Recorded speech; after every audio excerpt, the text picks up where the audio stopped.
Did some of you get a handout about praying for Israel and the persecuted Christians? Did you get that?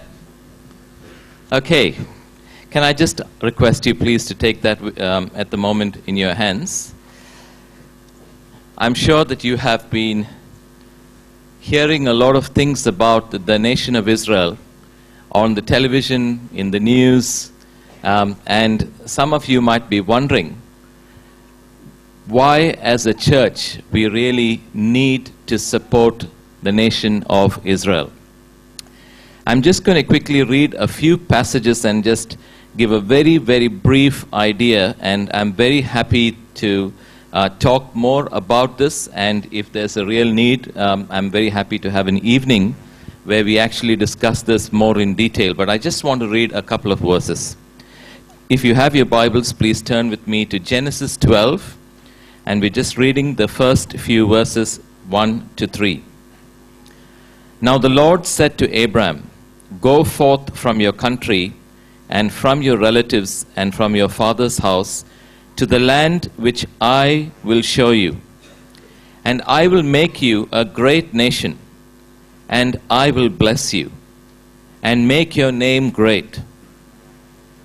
And so you shall be a blessing."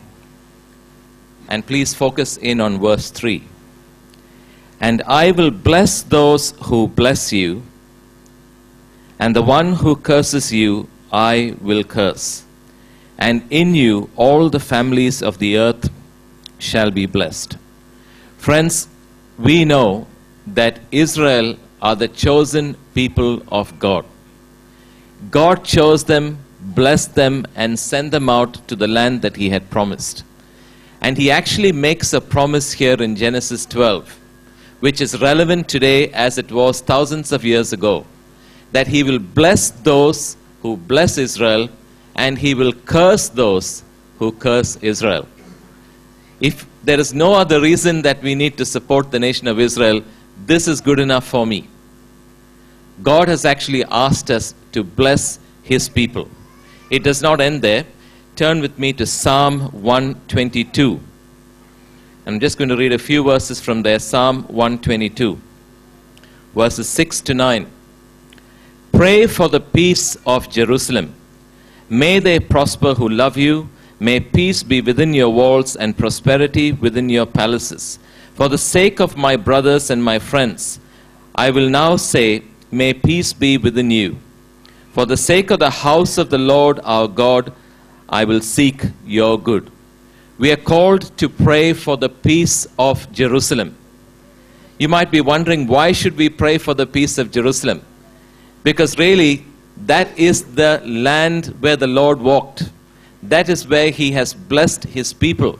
And that is where He is going to come again and put His foot on the Mount of Olives. And He is going to enter as the triumphant King. We need to pray for the peace of Jerusalem.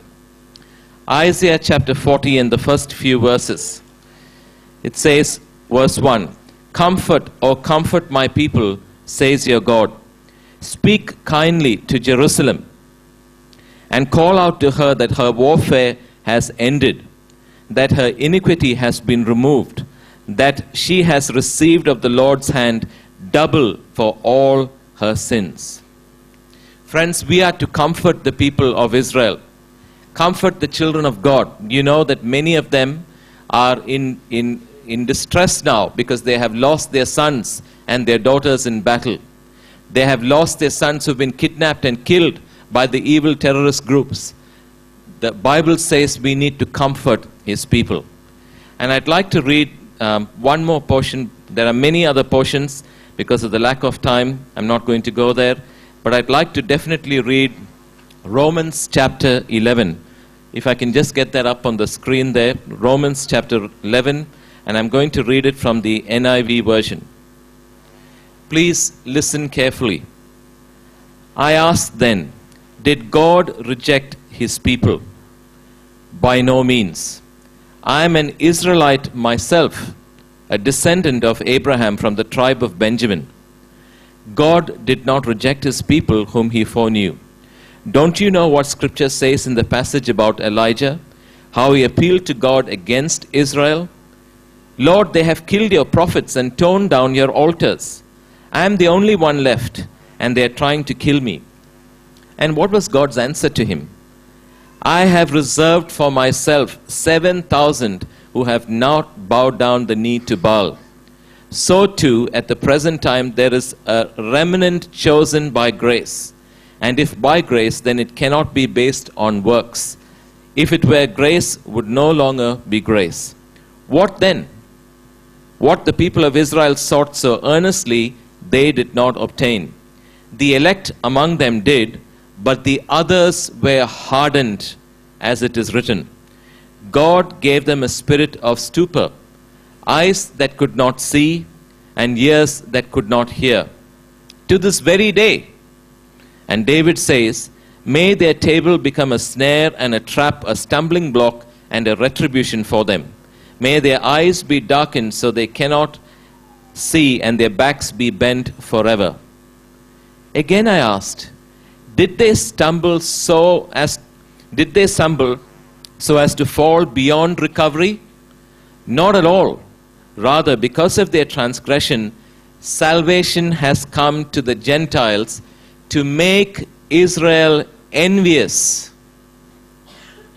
But if their transgression means riches for the world, and their loss means riches for the Gentiles, how much greater riches will their full inclusion bring? I'm talking to you, Gentiles.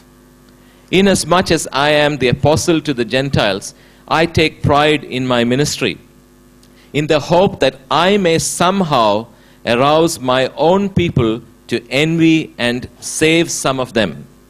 For if their rejection brought reconciliation to the world, what will their acceptance be but life from the dead? If the part of the dough offered as first fruits is holy, then the whole batch is holy. If the root is holy, so are the branches.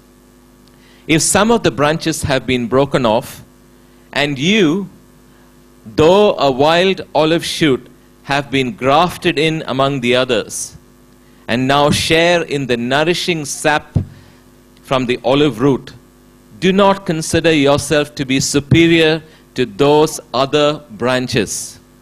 If you do, consider this. You do not support the root, but the root supports you. You will then say, branches were broken off so that I could be grafted in. Granted. But they were broken off because of unbelief, and you stand by faith. Do not be arrogant, but tremble. For if God did not spare the natural branches, He will not spare you either. Consider therefore the kindness and sternness of God. Sternness to those who fell, but kindness to you, provided that you continue in His kindness. Otherwise, you also will be cut off. And if they do not persist in unbelief, they will be grafted in, for God is able to graft them in again. After all, if you were cut off of an olive tree that is wild by nature, and contrary to nature were grafted into a cultivated olive tree, how much more readily will these, the natural branches, be grafted into their own olive tree? Listen to this, verse 25. I do not want you to be ignorant of this mystery, brothers and sisters, so that you may not be conceited. Israel has experienced a hardening in part, until the full number of the Gentiles has come in. And in this way, all Israel will be saved. As it is written, the deliverer will come from Zion, and he will turn godlessness away from Jacob. And this is my covenant with them when I take away their sins. As far as the gospel is concerned, they are enemies for your sake. But as far as the election is concerned, they are loved on account of the patriarchs. For God's gift and His call are irrevocable. Just as you who were at one time disobedient to God, you have now received mercy as a result of their disobedience. So they too have now become disobedient in order that they too may now receive mercy, and as a result of God's mercy to you. For God has bound everyone over to disobedience, so that he may have mercy on them all. Oh, the depth of the riches of the wisdom and knowledge of God! How unsearchable his judgments, and his paths beyond tracing out! Who has known the mind of the Lord, or who has been his counselor? Who has ever given to God that God should repay them? For from him and through him and for him are all things. To him be glory forever. Amen. Friends, the brief understanding of the scripture tells us that we were people who were not branches of the original olive tree, the root of which is God and his Son, the Lord Jesus Christ. We were actually grafted in. And the Bible says that the nation of Israel, a part of their heart has been hardened. And you know, they cannot accept Jesus Christ as their Messiah until the time has come. And what is that time? Until all the Gentiles have come in. But the Bible also talks about a remnant of people who even now will accept Jesus Christ as the Messiah. Friends, the Bible says we should not be arrogant. Don't think that you are the new Israel, because you are not. God's calling is irrevocable. His promises are true forever. Sure, we have been grafted in, but God has not forgotten his people, the nation of Israel. You're going to hear through the news, through the radio, through the television, there's a rise of anti-Semitism all over the world. Previously, the Western nations who used to support Israel are also backing off. And we as a church need to stand up and say, we will stand, because we are not going to be complete. The Word of God says that God cannot actually come back and take us without the nation of Israel. So we need to be seriously in prayer for them. Friends, the reason I'm reading all this to you and saying this with so much passion is, for months together now, God has been speaking to the leadership here in Kalgoorlie Baptist Church about the nation of Israel. And what is our response to this? So last week when I was here worshiping the Lord, he showed me a vision of the leadership of our church and the entire congregation praying for Israel. So can I just invite the elders and the deacons to kindly come up here?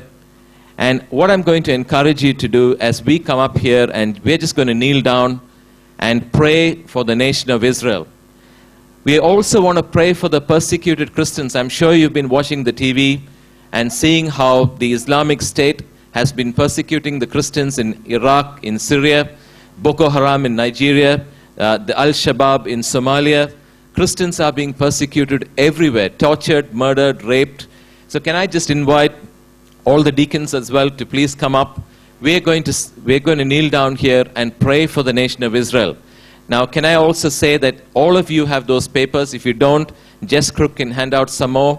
But wherever you are sitting, can you form a small group as we are praying here? Can you also form a small group wherever you're sitting? Use that paper. There are points there you can pray for. There are Bible references to confirm what I'm telling you. And please sit and pray for the next 5 to 10 minutes. We're just going to pray as a whole church for the nation of Israel, and I will close in the end. So you've got the paper there. Can you please just make a small group wherever you are?